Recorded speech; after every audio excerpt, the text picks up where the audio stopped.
Good evening, everyone. Thank you for joining us. My name is Eric Scott, Director of Exhibits and Digital Experiences here at Levine Museum of the New South.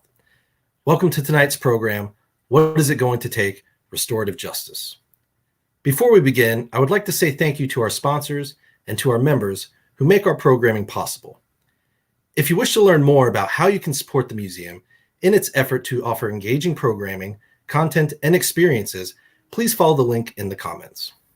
Likewise, we would love your feedback about tonight's program, including your suggestions for future topics. Please click on the survey link in the comments and share your thoughts. We always value your feedback. And now to tonight's program. The history of Charlotte's Brooklyn neighborhood, once one of the most thriving and vibrant Black communities in the Carolinas, reminds us of the consequences of urban renewal and what a community may lose in the name of progress and growth. Today, we explore the concept of restorative justice as we hear from community members working to enact transparent, accountable, and sustainable projects to redress a history of discriminatory practices and policies. At Levine Museum of the New South, we believe the story of Brooklyn is one piece of the puzzle that explains the origins of Charlotte's opportunity gap. It is a story that sheds light on some of the policies and politics that further segregated our city and deepen the inequities that Charlotte continues to struggle with today. In 2019, the museum launched its exhibit, Brooklyn Once a City Within a City, which spans the origins of Brooklyn in the late 1800s, through its destruction by urban renewal in the 1960s, and up to current conversations around redevelopment and restorative justice. This past August, Levine Museum debuted No CLT, a mobile app that provides users a place-based, immersive experience as they engage with history where it happened. The first journey within the app brings to life the Brooklyn story. The experience recounts Brooklyn's history and legacy through narration, photos, poetry, and the voices of former residents. You can explore the app at home or on foot in Second Ward, where you can choose your own path and use augmented reality to see 7 historic sites reappear over the contemporary streetscapes that now bury them. It is now my pleasure to welcome our moderator this evening, freelance writer and former director of urban policy initiatives at UNC Charlotte's Urban Institute, Mary Newsom. Good evening, Mary. Hi, thank you, Eric, and thank you to the Levine for this opportunity. I am really looking forward to hearing what our panelists talk about tonight. It's a fascinating topic. It still amazes me that there are plenty of people in Charlotte who have no idea that the neighborhood of Brooklyn ever existed. But it did. And we're going to talk tonight about what could be done moving forward to help the folks who suffered displacement from what I was called so-called urban renewal. I'll introduce our speakers. The Commissioner Mark Jerrell is a longtime Mecklenburg County resident. He's in his second term as a Mecklenburg County Commissioner, and he just learned today that I have moved into his district. So I'm very happy to introduce him. He is a veteran. He has served in the U.S. Army Reserve and the North Carolina Army National Guard. He's been active in the Black political caucus here, had a number of roles there, and is an active member of his church, Weeping Willow AME Zion Church, where he is a trustee. Today, he runs a speech therapy company with his sister, serving 21 counties in North Carolina, but previously he's worked for several Fortune 500 companies as operations manager. He's got a bachelor's degree in political science and an MBA. So welcome, Commissioner Jerrell. Our second participant tonight is Dr. Willie J Keaton. He has a significant history of working with at-risk children and vulnerable adults. He currently is serving as pastor of Mount Olive Presbyterian Church and as president of Restorative Justice CLT here in Charlotte.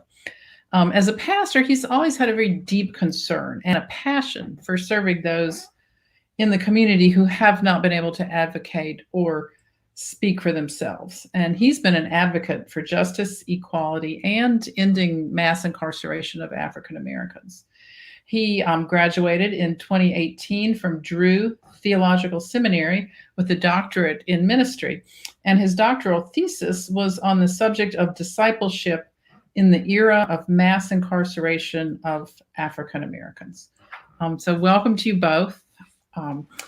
the way I'm going to run this is essentially to ask a series of questions, and some of them I'll address to specific either Dr. Keaton or Commissioner Jerrell, but others I'll just kind of toss into the ether and let you guys raise a hand if you want to be the one to answer the question. And then the first question, I want both of you to answer this. How would you define restorative justice? And what are the various contexts in which this is being discussed in the community? I'll start with Dr. Keaton. Sure. First of all, let me thank you for allowing me to participate. I want to thank the Levine Museum for being invited to participate, and greatly humbled for this opportunity. I would define restorative justice as sort of a social construct of addressing historical wrongs that have taken place. Is one of a couple different ways that people are looking at addressing some of the historical tragedies that have taken place. Some people talk about reparations. We talk about restorative justice, because restorative justice sort of looks at some of the policies and the historical policies that have caused so much economic disparity, going all the way back to the era of, right after Reconstruction is the time frame that we look at. Now, reparations is a broader argument, and that kind of goes all the way back to the 400 years of slavery. But we're looking at some of the policies that have really been lopsided and really been detrimental to the progress and opportunity of African Americans. And thank you. And Commissioner Jerrell, can you talk a little bit about it, a little bit more on the policy side as opposed to the overarching historical context that Dr. Keaton just talked about? Yeah, sure. Thank you for having me. It's really a pleasure to be here, and obviously to be on a panel with Dr. Keaton, who has just done tremendous work in this area, he and his team, and it's just an honor to be here.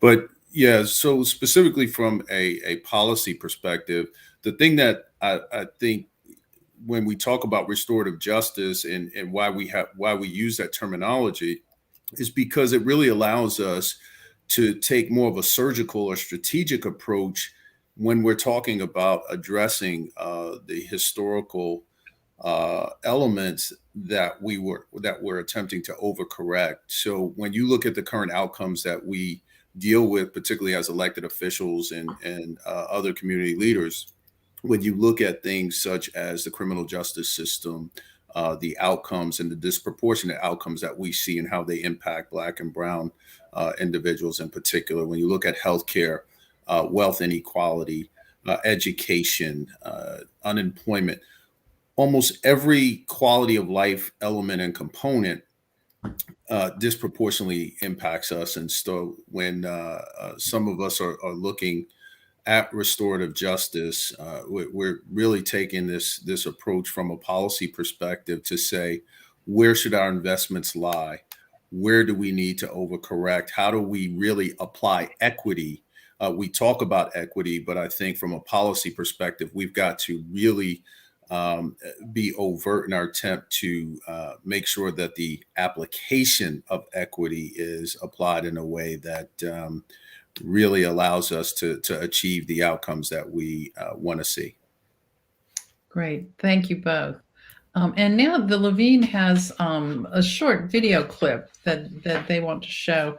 And I'm going to trust that the wonderful wizards behind the screen will be able to pop that up on our screens right away. It is with Jacqueline Stone, who my name is Jacqueline.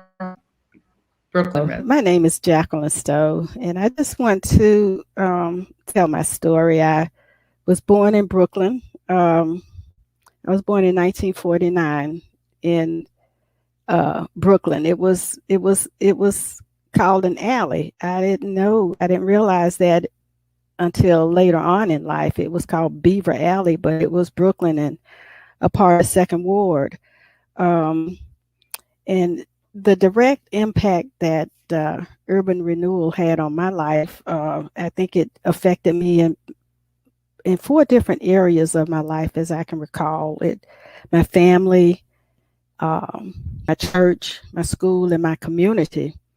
And my family, my father, my mother, my father was a custodian, and he would walk to work actually from Brooklyn to Irwin Avenue, and he didn't even ride the bus. He would just save his money in order to he was going to save up, I guess, to get a business later on down the line.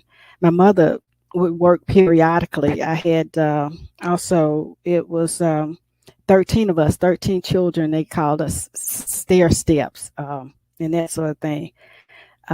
13 of us, 10 boys and 3 girls. Now, my school was Myers Street Elementary School. I went to Myers Street Elementary School from grade 1 to the 6th grade. And then was promoted to second ward senior high school. And that's when I went to Second Ward for 1 year, and then that's when urban renewal, and we had to move, but we moved from Andrew Lane to Andrew Terrace, and it was right off 77. It was impacted by urban renewal now, where I lived right down below Johnson C. Smith. The house was that little piece of the neighborhood was demolished to bring in I-77 as it stands today. My church, we would walk to church on Sunday morning. My church was Bethel AME Church, and it was located on Brevard Street. But not only did we walk to church, Bethel Church, we also would attend the different churches in the neighborhood would have stuff for the kids. Friendship Baptist Church, I remember Friendship Baptist Church and Vacation Bible School at that church, and they would take us on bus trips and different things like that. They were always good to the children in the community. And I remember the United House of Prayer also for all people. In fact, my grandmother and my cousins and those, they attended United House of Prayer on McDowell Street at the time, and we would also attend the Daddy Grace Parade. It was just a big deal. That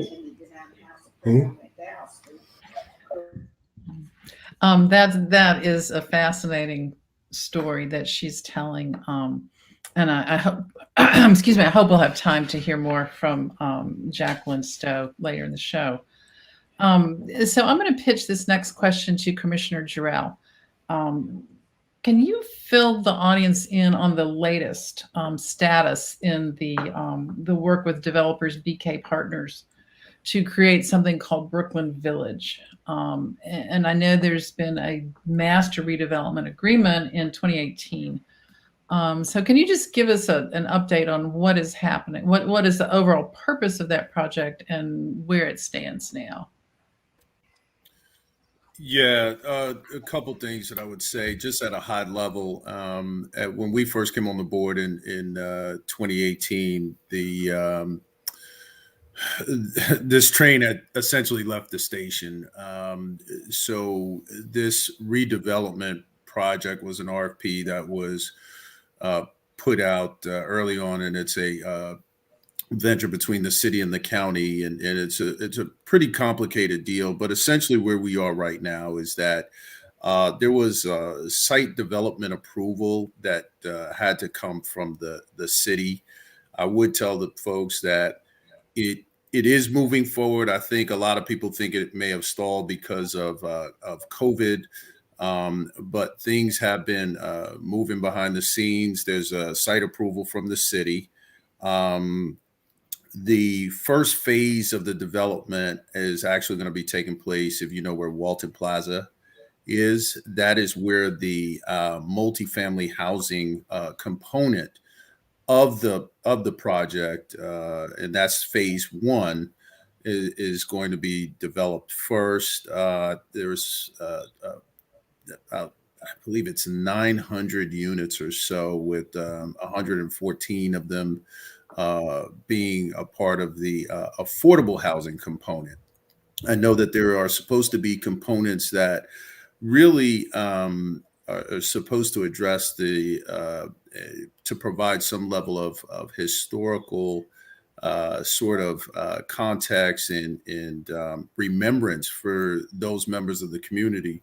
But I would say, even when you think about the project and the multiple phases, I don't think that markers, and I think a lot of us in the community are really concerned about just markers being what we use to provide the historical context. I think there are many people in the community that really believe that we need to go further. There has to be some sort of restoration, for lack of a better word, for folks that were displaced. And I think from a perspective of those of us who are elected, that is really where we are going to have to make sure that we are continuing to push, no matter where we are with the project.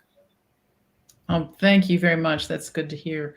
As you were talking about restoration, I've reflected a lot on what was actually lost in that community. And it's very hard to get your head around, because not only the property, but a lot of business owners lost their location and were never compensated for their business, the loss of the business. The property owner was paid for the property. Whether it was a fair price or not is, a whole other question. But the people who ran the businesses, they just were, I guess, were kind of on their own. Go find another place for your business and hope you can make it. So Dr. Keaton, I'd be interested in hearing from you if there are other communities that have that suffered similar urban renewal, because there were all over the country. African American communities were devastated. Are there any communities that have really tried to address the whole concept of restorative justice? And if so, what did they do? Now you're talking about communities here in Charlotte, or? No. I mean communities across the nation. We have to remember that the term restorative justice, as we are applying it and as we brought it to Charlotte, is really new. We started in early 2019 organizing around restorative justice. Restorative justice typically is used in a criminal justice context. But as we were organizing around the Brooklyn Village development and trying to look at affordable housing, and we were counseled to kind of stay away from the term reparations, that's when we began to use the term restorative justice. So this is, in many ways, uncharted territory that we're venturing in, using it here in Charlotte. And my partner in organizing, Rabbi Judy Schindler, I was working for the Stan Greenspan Center at the time, and we were organizing around affordable housing. And I was introduced to Brooklyn Village. And as I began to do some research around that, and Susan Harden was very instrumental in that, we began to have some meetings and try to think our way around without it being controversial. And so that's when we started using restorative justice as it pertains to historical wrongs committed against African Americans, addressing some of the historical policies that we've been on the wrong side of. I've done a lot of research, and I think we were here in Charlotte and holding the powers that be and really confronting, some of because the mayor of Vilaus, and she made an apology, and that was a restorative justice resolution, and her apology was around some of the historical wrongs that have taken place here in Charlotte. And so it's hard to look at other places and say, okay, there's a cookie cutter formula that works, because Charlotte is very unique in some of the historical wrongs that have taken place. There's a wonderful book called The Bittersweet Legacy that really goes into some of the issues that have taken place here. And Charlotte has a history of mistreating their African-American community. They have a history of, taking some of the opportunities that they've worked hard for. Remember, Brooklyn was sort of a land that it was floodlands. It wasn't really a land or an area that was wanted. But African Americans, we have a history of taking that which is discarded and making something out of it. And so African Americans took Brooklyn, which wasn't wanted, and was floodlands, and made it into something special. And according to Tom Hanchett, if you read his book, Sorting Out the New Southern City, he makes a point to say that it was at that time that leaders here who were white decided that area needed to at some point be occupied by Blacks. So to answer your question, how have we looked at other cities to see what they've done around restorative justice? I would say that we have done something here in Charlotte that is a new concept. And we have to give, again, Rabbi Judy Schindler and others through the Greenspan Center, we brought that here in Charlotte. Do you have anything to add to that, Commissioner Jerrell? No, I think Dr. Keaton is spot on with his assessment, and so I certainly don't have anything to add. Yeah, I do have a quick follow-up question for Dr. Keaton. He said y'all were advised not to use the term reparations. Yes. Why was that? Well, it's a loaded term, and it's a term that is one of those words that people have sort of made it pejorative. So when they hear it, once you say reparations, now everything else that comes after that is discarded or minimized. So what we did was we decided to kind of come at it from a back door and use restorative justice. Because think about it. In the normal setting in which restorative justice is used, it's used in a criminal justice setting. And I worked for juvenile justice in Philadelphia for many years, so I was very aware of the term. But then when I began to realize what took place here in Brooklyn, we're talking 1,400 homes.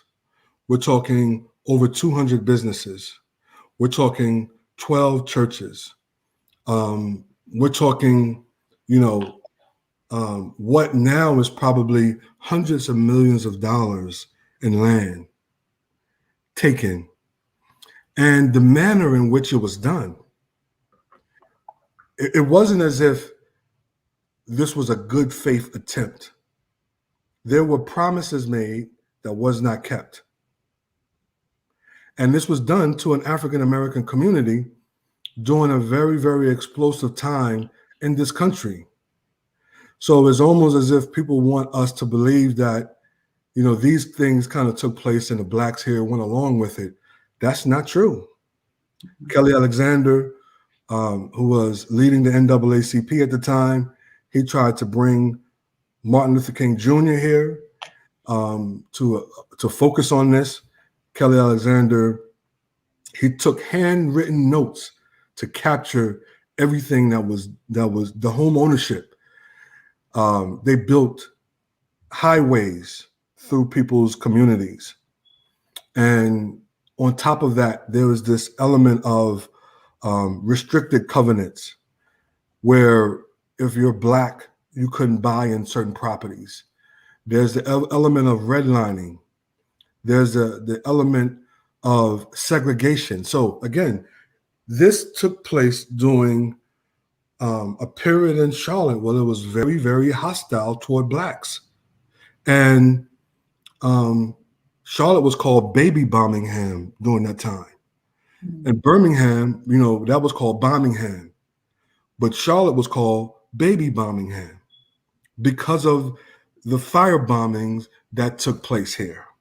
So it's appropriate to use the term restorative justice because what happened to African Americans was criminal. And so therefore, when you have a criminal act, when you have a immoral act, there needs to be restitution in order for there to be wholeness in the community. So that's why we decided and landed on the term restorative justice. Now, again, I am an advocate for reparations because now we're talking about, the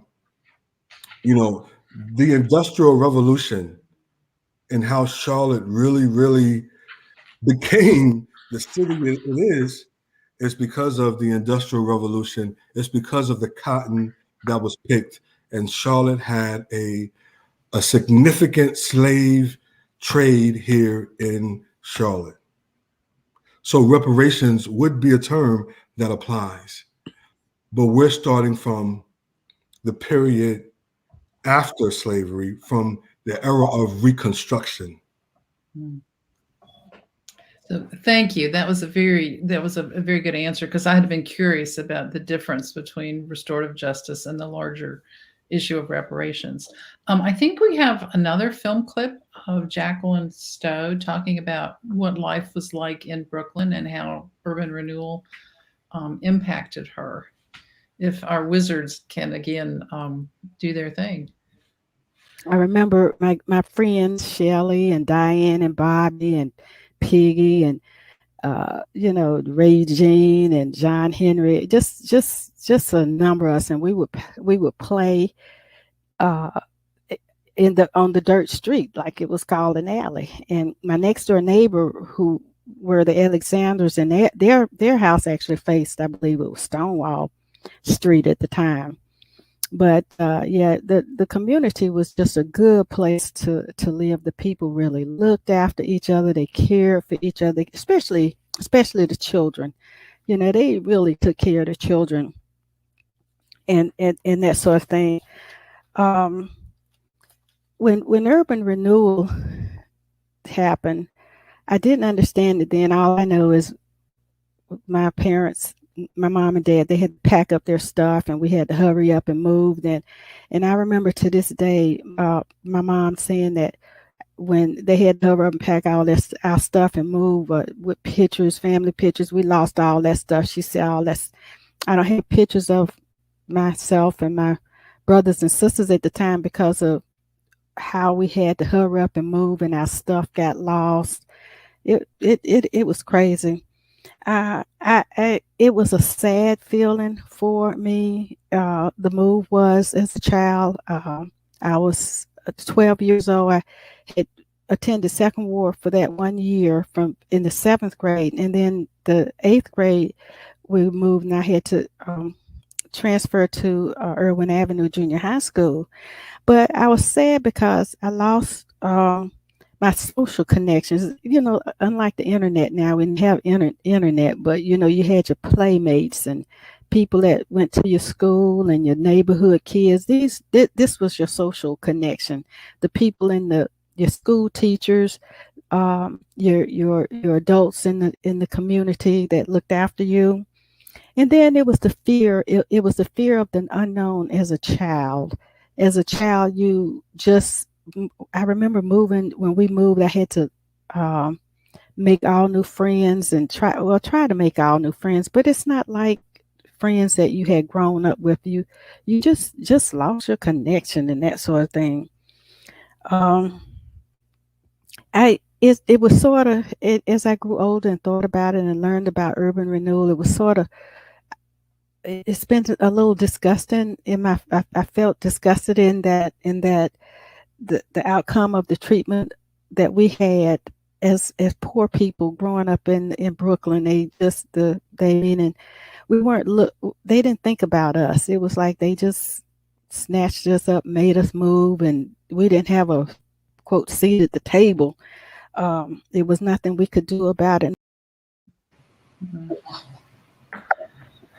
That's you hear that story from a lot of folks who were the victims of urban renewal. And for folks who are listening in, if you're interested in this, in learning more about this whole concept of community being ripped apart, there's a very good book called Root Shock by Mindy Fullilove, who is a social psychiatrist who studies, not just, people who have mental illnesses, but the connections in the psychological connections that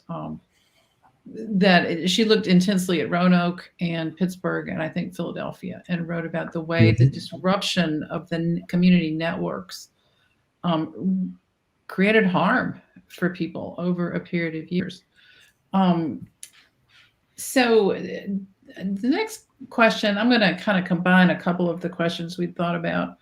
One of them is to what are some of the arguments against restorative justice that or reparations, whatever you guys want to talk about, that you hear in Charlotte, and I think that it's also sort of what are the greatest challenges to finding a way forward to achieve restorative justice.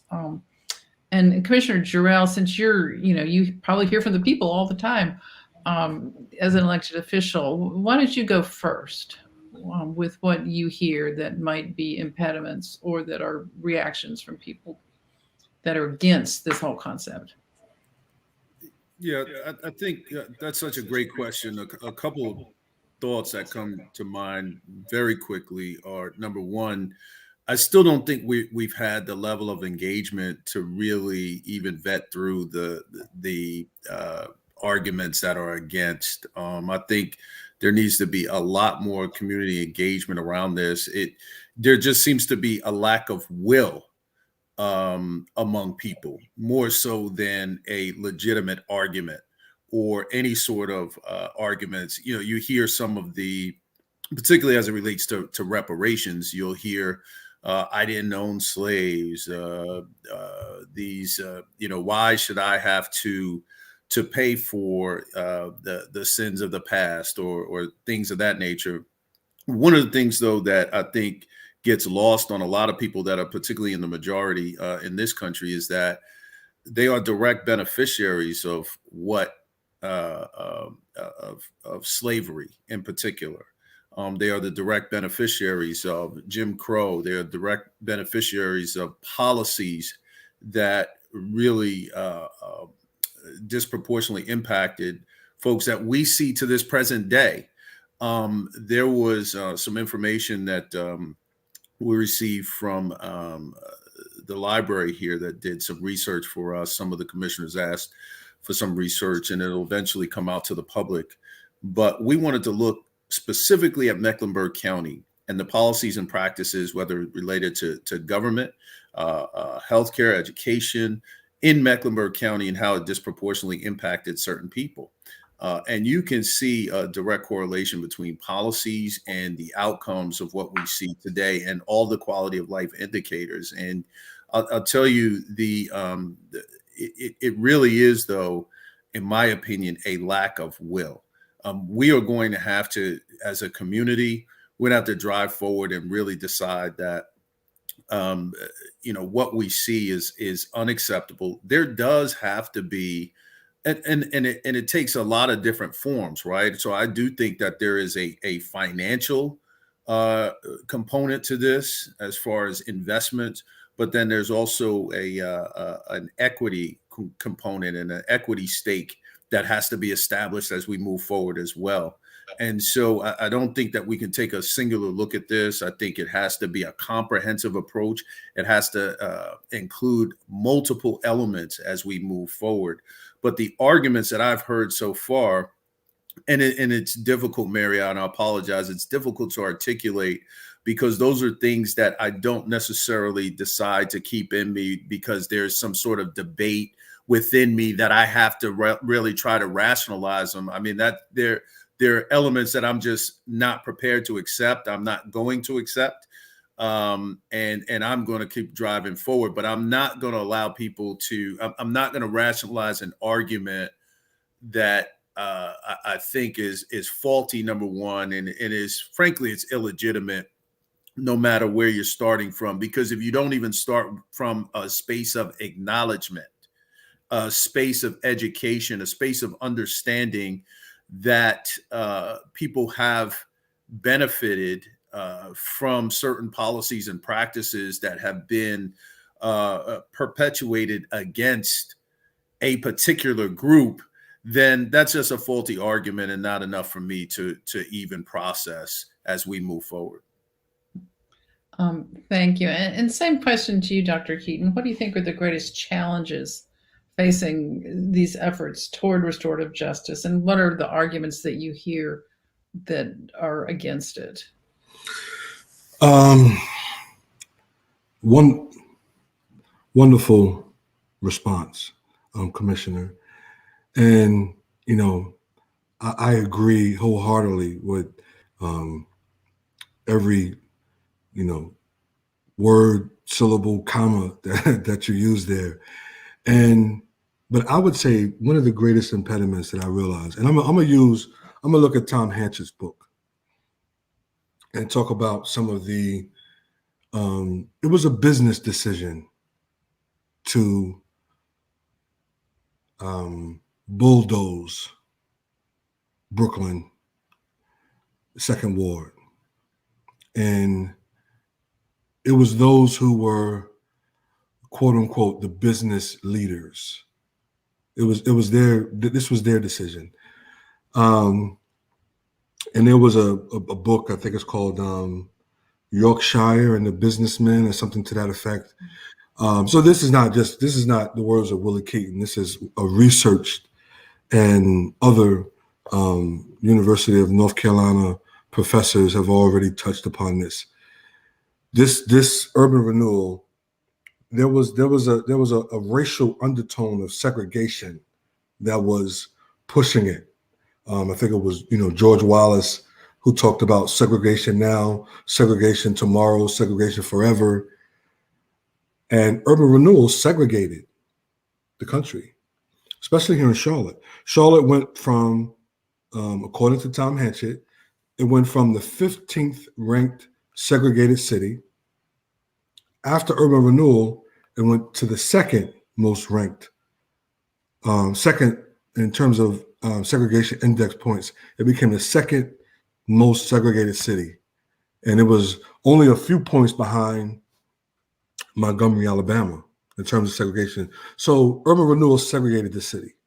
So it's about business. It's about white privilege. All of that was encompassed, but it became a business opportunity for a lot of people. Now, here we are in 2021, and it would be great if the business leaders here in Charlotte understood that Charlotte is where it's at because in the past, business leaders may have miscalculated about what was in the best interest of the city. And so now here we are in 2021, and there's this wave of public-private ventures, and it's history repeating itself. Because, quite frankly, if the business community is not on board, it doesn't happen. We talk about a lack of will. And this is not an indictment against anybody. It's just the truth. Charlotte goes as the business community goes. So I would say that if we could have more leaders in the business community come to the table and have an honest reflection of what took place, I think the argument of restorative justice would go a lot further, in my humble opinion. Hi, Mary. Can I add Sure. one quick point or two quick points? I apologize. The one thing I think is we have to understand too is that what we're dealing with in this discussion, what we're really talking about is a lack of accountability and a lack of responsibility. So we preach these elements to our children. We say this is ingrained in the fabric of our society, of our DNA. Yes. But if we're truthful, we're not practicing what we preach. Because if we did, we would, as a community, there wouldn't be the pushback to take responsibility for what happened. For us to hold ourselves accountable, right? So it's difficult to look into the mirror. It's difficult to hold yourself accountable. But until we as a community are able to do that, it is going to be hard for us to move forward, right? And in the manner in which we're speaking. One of the things it's interesting, and it, when we talk about this concept with respect to urban renewal, I think it's really interesting because Dr. Keaton references the business community, and he referenced it multiple times. And one of the things that when I think about urban renewal, I think about the fact that it was supposed to address urban blight, right? Hopeless type of situations. But you could tell from the video, and you could tell from talking to anybody who lived in Brooklyn, that it was a thriving community, right? It was filled with businesses. It was filled with folks who were prominent leaders. There was a huge amount of intellectual treasure that was contained within this community. And when you tie this back to the business community, what the business leaders at any given time saw, I think if they really did not look and see opportunity that they wanted to take advantage of and wanted to use their power to take advantage, to flip that opportunity and make it become part of theirs, is also part of what we're dealing with when you think about it. It wasn't just like, oh, let's just get rid of it. No, there was a financial component to this when you're looking at it, and it wasn't like, oh, this is just terrible, we got to come in. No, there was more to it than just this general concept of urban renewal. Yes, and now that can I piggyback 1 minute off of that? Yeah. And that's so important that you said that, because if you look at the minutes of the city council meeting where they voted on demolishing Brooklyn, there was a debate over the business. There were realtors and developers, and there was one realtor who was against destroying Brooklyn, and he talked about the value that was going to be lost. $75 million, he put the number at, that was going to be eliminated. If we just use in terms of inflation rates, we're talking $750 million today. So it was, and again, according to Tom Hanchett, who did the research on this, it was business leaders who decided that this was a business opportunity for some. And here we are in 2021, and I would love for there to be more members of the business community advocating for fairness and accountability, and taking another look at what took place. So one of the impediments against restorative justice is, it's almost in some ways the business community is protecting the legacy of a previous business community. And I could say a lot more about that, but I won't. Well, maybe you can say a little bit more about it in the next question that I'm going to ask you. And I will, before I do that, I will say that as long as I've lived in Charlotte, and it's been, kind of a long time, this is very much a booster town. And which means that if you hold a mirror up to the city and it's an ugly image, they don't want that, because that is not good for the city's, for convincing people that this is the greatest city ever. Right. The new Southern South, the new Southern. Right, we're the new South, and we did it all right. And if we didn't do it right, we don't want to talk about it because that doesn't look good. So the next question is about the $250 million investment that was just recently announced on November 1 by the Mayor Lyles, and the Charlotte Executive Leadership Council, which is a coalition of top business persons in the city. So they announced that they are what they're calling the Mayor's Racial Equity Initiative, intended to address racial inequities. Talk about how this might or might not help achieve some degree of restorative justice. And let me first ask Commissioner Jerrell and let Dr. Keaton ponder how he's going to answer that. Yeah, another great question, Mary. I think it's interesting, and again, I'm a person that believes in language, and I think there should be an intentionality around the language that you use, because it can actually help direct and drive us. One of the things in our community, I think we are fantastic as it relates to talking about issues, having a ton of forums and high-powered folks come to the table to provide their thoughts. I am happy that, or happy is probably not the right word, but it was good to see a level of investment. Some of the things that I think about, and I'm not close enough to understand it, but I don't know what the goals are, right? I don't know how we're going to measure what success looks like. I know that we've been dealing with the same level of outcomes for generations. And I'm not so sure just money in and of itself is the solution to all of our problems.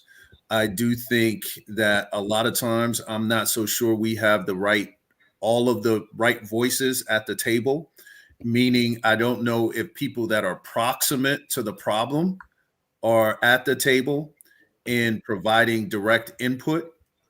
I think that sometimes there's also this level of, particularly when we talk about the Black community, I think sometimes there's a narrative that's painted for the Black community that is different. So it puts all of us in abject poverty.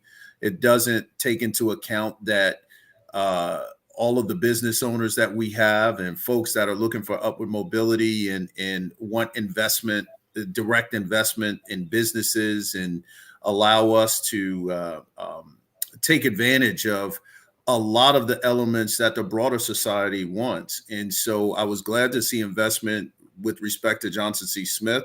I think that's important, because education is important, but is $40 million the right number? I don't have any context to understand if that's the right number to help move the needle and to give us the transformational change. And so I think there's a lot of questions in the community. I think there needs to be a lot more answers, but there also needs to be a greater commitment. I think in the grand scheme of things, I think Dr. Keaton hit it. I mean, essentially, I think he said we should be at 750 million, essentially. So, obviously 200 million or 250 million is a start, but we certainly have a long way to go as it relates to investments, as well as listening to those voices that are proximate to the issues. And Dr. Keaton, Yes. why don't you weigh in on this same issue? Sure. I'd love to. And I'm a little bit closer to this than people may realize. I was in some early meetings and discussions with the leaders of the Charlotte Executive Leadership Council early on. And ultimately, me and some other of my colleagues were left out of the discussion. So, and I'm a person who tells the truth. And, we were, all right, let's do a little bit of history. We had over 245 signatures of people supporting a restorative justice resolution. Mayor Vilaus promised that the resolution would be on the agenda, and there were going to be subsequent meetings with the business community, because our thinking was we wanted an apology, but an apology needed economic attachments to the harm. That's restorative justice. That's the principle. She gave the apology, but then left us out of, then we were left out. I don't know who left us out, but we were left out of the further discussions after a series of meetings where proposals were sent and shopped around. And so I'm concerned. I have a lot of concerns about that, because let's go back to when the Charlotte Executive Leadership Committee was formed, I believe, right around the time of the upward mobility crisis. And the thinking was there was going to be some philanthropy and some money raised around that issue. Now, here we are 5-6 years later, and we're not sure of the progress, right? What were the metrics of success? A lot of money was raised, and there were a lot of people who were frustrated because they felt left out of those discussions. And strategies were developed. Now here we are, and we're not sure of how well that investment, right? Because again, when we're talking about being last in upward mobility, segregation was the cross-cutting factor. Well, according to Tom Hanchett, segregation is the result of urban renewal. So if you're last in upward mobility, the reality is we're talking about the Black community's economy. That's what's dragging the whole economy of Charlotte down, making it last in upward mobility. But here we are, 5-6 years later, we're not sure of how well that joint venture, public-private, we're not sure of how that played out. Okay, let's fast forward a little bit more. Now we get news of an affordable housing shortage. Now there's more public, private, and people coming together, and there's money raised. But most people will say we're in worse shape now than we were 3 years ago when those announcements were made. Now, here we are. This is the third big initiative. And we're not sure who was at the table. We know who was left out of the discussions. Restorative Justice had already been meeting a year by the time those meetings had started. So to answer your question, I'm concerned because, again, the thinking is we're investing in the future of Charlotte. And that's hard to do when you haven't addressed the past in Charlotte. And so who gets to decide that we're going to invest in the future and not pay forward what happened here in Charlotte? So the powers that be made a decision that they were going to raise the money and invest in the future of Charlotte, which again, there's no metric of the success. We're not sure how you're going to be able to define that. without necessarily. And so, yeah, so I'm very concerned about that whole process. And, but, you know, and I'm, you know, there's going to be some more announcements that's going to take place in the future. And Mary, I would tell you this as well, if I could just add real quick. Yeah, please do. The interesting thing is that while money is an important component, but until we address the systems and the institutions that cause and create certain barriers, the systemic nature of what we're dealing with, the money will never allow us to achieve the outcomes if the systems don't change. That's right. And so this is where a lot of us use the term systemic racism, institutional racism. Yes. Because you could put $1 billion there. If an entity does not change their hiring practice, let's say, right, they don't change the ability for African Americans and people of color to have a level of upward mobility, the money means nothing. That's why you see the outcomes becoming more and more disproportionate over time, because the systems are just being reinforced over time and becoming stronger to produce those disproportionate outcomes. That's exactly right. I mean, you're talking about, let's go back to your the book that you mentioned, the root shock. When a tree goes through root shock, what ultimately happens is it impacts the fruit that tree will bear.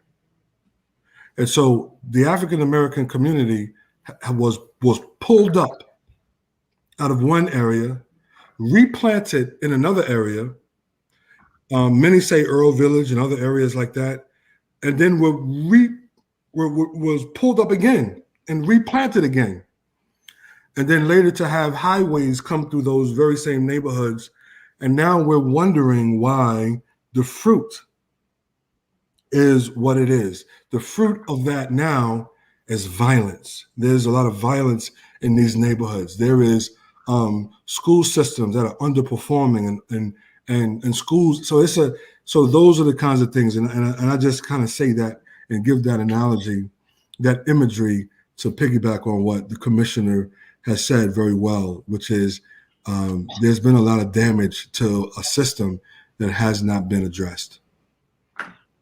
And along those lines, I keep thinking, and with all respect for all of the wonderful local initiatives that are going on, that a lot of, when you talk about systemic, a lot of this is not something that the Charlotte City Council or the Mecklenburg Board of County Commissioners can address, because it has to do with things like federal tax law, with all of the policies about how what's called quote unquote entitlements are given out, meaning Social Security. You know, there's just this whole matrix of federal and then state policies and procedures that, try as he might, I'm pretty sure that Commissioner Jerrell just can't change on his own. It's a huge system. When you say systemic, it's a huge system. So as we wind this up, and I think we're going to go a few minutes over if the audience doesn't mind. Can y'all both talk about how people here can learn more about or get involved in conversations about this whole topic of restorative justice in Charlotte? Well, we have a website that we're organizing. We're doing a lot of silent organizing. We've done a lot of teach-ins, and so there. I would say, don't just look to RJCLT. I ask people to really study on their own, and to really think about some of the history and learn some of the history. That's why I'm so excited about this, Mark Jerrell and his initiative and the work that they're doing, because people need to be educated. And I think that, so you can follow us on Facebook. We're on Instagram. We're on Twitter. We're building a grassroots organization that is designed to tell the truth and to fight for what's right. I believe in the cause. I didn't come to the issue looking to pick a fight. I was introduced to the subject of Brooklyn and Second Ward, and for some reason it just stuck with me. And I think that if people take the time, UNC Charlotte did a wonderful job in cataloging some of the history. Read Tom Hanch's book. Pamela Grundy has a wonderful book. And she introduced me to the thing called social capital, right? So the gentleman who came to the city council meeting when they voted and talked about 75 million, that doesn't include the social capital. And how do you put a value on that? How do you put a value on a village, on a community that is together, and you don't give people proper notice, or you tell people one thing and do another, and you turn around and you destroy churches, and then you turn around and you sell prime real estate to a church that is white. How has that impacted people's hearts and emotions? And then on that land, you build a jail, and so there's been a lot of harm done here to African Americans, and I know that sounds harsh. It may sound like hyperbole, but it's the truth. It's the truth. After the Civil War, they had to set up a union base here to protect the African American communities, and then the white supremacy campaign of 1898 and some of the things that took place in Wilmington. That stuff was taking place right here. So opportunity was denied, and then if people were still able to have some success despite the sabotage, they would double back and take it from you. And that's why Charlotte is last in upward mobility. That's why in some neighborhoods you have $1 million homes, and I could probably hit a 3-wood to areas where majority of the people are renters and living below the poverty level. Boosters. Some schools have wealthy schools and air conditioning and all the tools and everything they need. I've been to schools around the church where I pastored. I'm no longer a pastor at Mount Olive. I'm going to be pastoring in DC starting December 1. But I went around some areas that are still on well water, have sewage in the schools, and majority of the people in the schools are not performing at the levels that they should be by the time you're in the 3rd grade here. As an African American, you're already 2 grade levels back in some places. You can't have that kind of disparity without there being oppression and racism. And so let's call it what it is. And I just invite people to educate themselves, reach out to me. Let's have more conversation and more dialogue. And I'm hoping that more people will stand up, like our county commissioner, Mark Jerrell. And I try not to put his business out there, but our early meetings, he supported and he came to, and we talked, and I'm so proud to see him stand on the principles that he's standing on. And we just need more people to be inspired by his leadership.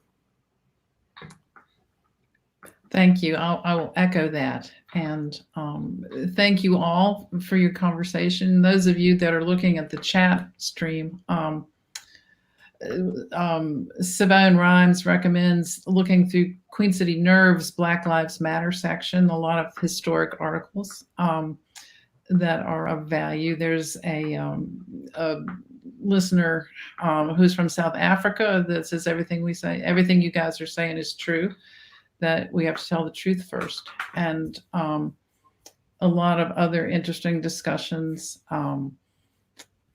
So I think we'll probably close up now. We're about 5 minutes over. Thank you both. It was a great conversation, and I wish you luck in DC, Dr. Keaton, and hope to see you around Charlotte some more. And Yes. Commissioner Jerrell, I'm gonna have to shoot you some emails as a constituent now. And I can complain about who knows what. I'm sure I can come up with something, Yeah, or send you praise. But I'm There you go. lacking, There you I'm go. lacking emails, so I need all I can get. well, it's a shortage. You're having a supply chain issue with your emails. So everyone, thank you very much, and we appreciate you taking the time to join us. Thank you. Thanks for having us.